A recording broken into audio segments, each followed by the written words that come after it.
జై శ్రీరామ్. ఈరోజు మన వీడియోలో భాద్రపద మాసం శుక్లపక్షంలో వచ్చే ఏకాదశి గురించి తెలుసుకుందాం. ఈ ఏకాదశిని పద్మ ఏకాదశి లేదా పరివర్తన ఏకాదశి అని కూడా అంటారు. ఈ ఏకాదశికి అత్యంత మహిమ ఉంది. ఏకాదశి భగవాన్ నారాయణుడి శరీరం నుండి ఏర్పడింది. శాస్త్రాలలో చెప్పడం దేవుడే స్వయంగా ఏకాదశి రూపంలో వచ్చారని, భక్తులను అనుగ్రహించడానికి, ప్రేమను కురిపించడానికి అని చెప్తారు.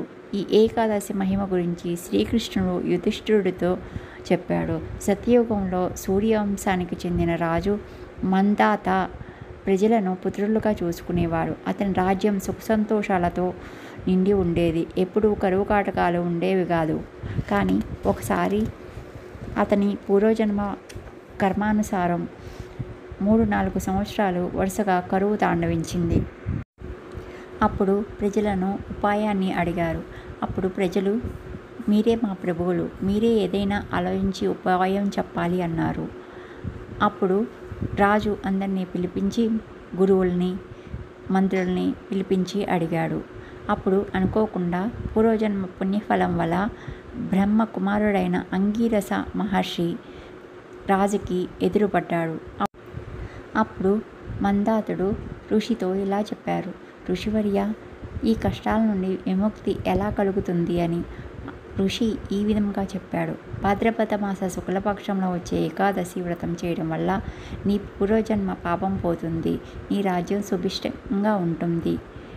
ఏకాదశి నారాయణ భగవాన్ స్వరూపము. నీటిలో కూడా నారాయణుడే ఉంటారు. నీరే భగవానుని స్వరూపం. అందువలన నువ్వు ఏకాదశి వ్రతం చేయడం వలన నీ రాజ్యంలో వర్షాలు పడి ప్రజలు సుభిక్షంగా ఉంటారని చెప్తాడు. రాజు ప్రజలతో సహా ఈ వ్రతాన్ని చేస్తాడు. అప్పుడు రాజ్యం సుఖ సంతోషాలతో కలకలలాడుతుంది. ఇలాంటి ఈ వ్రతము ఈసారి సెప్టెంబర్ 14వ తారీఖున వచ్చింది. 15వ తారీఖున ద్వాదశిని పాలన చేయాలి.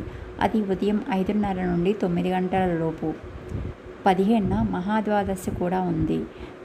ద్వాదశే స్వయంగా నారాయణుని స్వరూపము అంటారు. అందువలన ద్వాదశి వ్రతాన్ని కూడా ఆచరించే వాళ్ళు ఆచరించవచ్చు. 8 మహాద్వాదశి వ్రతాలను కూడా చేస్తే చాలా మంచిదని, ఏకాదశిలో ఏదైనా తప్పులు ఉంటే అవి పోతాయని, భగవంతుడి అనుగ్రహం దొరుకుతుందని కూడా చెప్తున్నారు పెద్దలు. విన్నారు కదండి ఏకాదశి వ్రతం గురించి. మీకు కనుక ఏదైనా డౌట్లు ఉంటే కామెంట్ చేయండి. ఈ వీడియో కనుక మీకు నచ్చినట్లయితే లైక్ చేయండి, సబ్స్క్రైబ్ చేయండి, షేర్ చేయండి. జై హింద్, జై శ్రీరామ్, జై భారత్.